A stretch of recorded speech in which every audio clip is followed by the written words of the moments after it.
Hi, I'm Lucas. I'm one of the co-founder of Revolt Games, and since 4 years I am Chief Product Officer.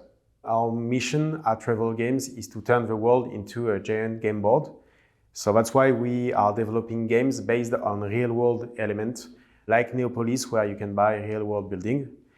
Then it's very important for us to have a game that lasts for years.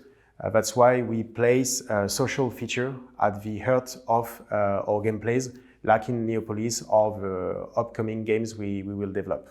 It all starts with the player, what they like, what they don't like, what they expect, what they have played in other games. Then we put a lot of time into analyzing their feedback, the game data, the interview we did with the players. It gave us opportunities to improve the game or even to create new games. Then we have to come up with ideas, with concrete feature, concrete games. And that's the fun of the job, but it's also the hardest part because we always have a million ideas, a million options to create a game. So we have to choose the perfect idea that will meet the expectation of the players.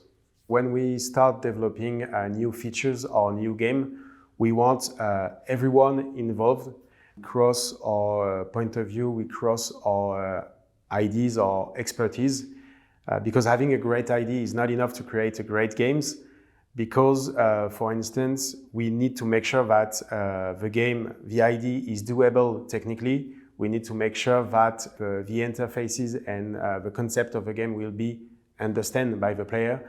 That's why we need developers and designers to be at the very first step of the conception of a game.